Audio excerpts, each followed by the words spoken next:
नमस्कार दोस्तों, अगर आप ऑलरेडी एक्सपोर्ट इंपोर्ट बिजनेस कर रहे हैं तो डेफिनेटली आपने बिल ऑफ लीडिंग के बारे में जरूर सुना होगा, जरूर आपने इसका यूज किया होगा। उसके अलावा आप नए एक्सपोर्टर है, एक्सपोर्ट बिजनेस करना चाहते हैं तो आपको पता होना चाहिए कि बिल ऑफ लीडिंग का एक्सपोर्ट इंपोर्ट बिजनेस में क्या यूज है और किस तरह से बिल ऑफ लीडिंग एक इंपॉर्टेंट डॉक्यूमेंट है एक्सपोर्ट इंपोर्ट बिजनेस के अंदर। तो फ्रेंड्स, अगर आप एक नए एक्सपोर्टर है तो ये वीडियो आज आपके लिए काफी इंपॉर्टेंट होने वाली है, बिकॉज आज हम लोग बात करने वाले हैं बिल ऑफ लीडिंग के बारे में। बिल ऑफ लीडिंग क्या होता है, क्या बिल ऑफ लीडिंग का मायने है, क्या मतलब है, किस तरह से एक्सपोर्ट इंपोर्ट बिजनेस में यूज किया जाता है। तो फ्रेंड्स, अगर आप हमारे चैनल पर नए हैं, हमारे चैनल को जरूर सब्सक्राइब कर लें, वीडियो को लाइक एंड शेयर करें। उसके अलावा फ्रेंड्स, मैं तुषार गुप्ता स्वागत करता हूं आपका हमारे यूट्यूब चैनल पर, जिसके माध्यम से हम आपकी हेल्प करते हैं आपके एक्सपोर्ट इंपोर्ट बिजनेस को सेटअप करने में, ग्रो करने में और लीगल कंप्लायंसेस में। तो चलिए चलते हैं आगे और जानते हैं बिल ऑफ लीडिंग के बारे में।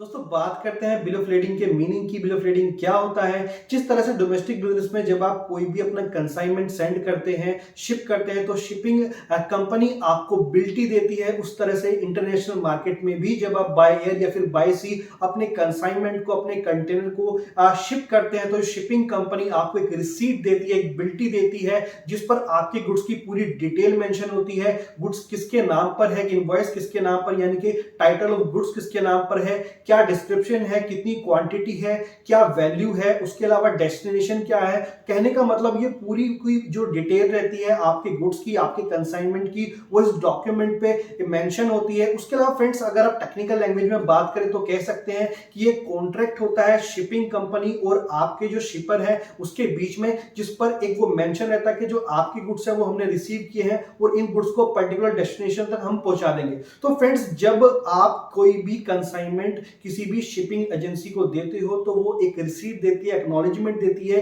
जिसे सिंपल लैंग्वेज में अगर मैं बात करूं तो बिल ऑफ लीडिंग कहा जाता है। अगर ये आप बाय एयर भेज रहे हैं तो वहां पर उसको बोला जाता है एयरवे बिल। उसके अलावा अगर आप बाय सी भेज रहे हैं तो यहां पर इसको बिल ऑफ लीडिंग कहा जाता है। अब फ्रेंड्स, कितनी तरह की बिल ऑफ लीडिंग है उसके लिए मैं एक अलग से वीडियो बना दूंगा, तो आपके लिए काफी सिंपल हो जाएगा। बट अल्टीमेटली कंक्लूसिवली अगर मैं बोलूं कि अगर बिल ऑफ लीडिंग को वन वर्ड में डिफाइन करना हुआ है तो आप सिंपली लैंग्वेज में समझ सकते हैं। जिस तरह से डोमेस्टिक बिजनेस में बिल्टी आप लेते हैं माल को भेजने की, गुड्स को भेजने की, उसी तरह से एक्सपोर्ट इंपोर्ट बिजनेस के अंदर भी जो एक एक्नॉलेजमेंट होता है, जो कि एक शिपिंग कंपनी, जो कि जो कैप्टन ऑफ द सी है, जो जो आपका जो वेसल है उसका जो कैप्टन है, वो एक डॉक्यूमेंट इशू करता है जिस पर पूरा डिस्क्रिप्शन होता है, गुड्स का ओनरशिप होती है, नेम होता है, सभी डिटेल्स होती है। ये जो रिसीट है इसी को बिल ऑफ लीडिंग कहा जाता है। तो आई होप कि आपको काफी क्लियर होगा बिल ऑफ लीडिंग किस तरह से एक्सपोर्ट बिजनेस में यूज होती है। तो तब जब भी आप अपना कंसाइनमेंट भेजेंगे किसी दूसरी कंट्री में,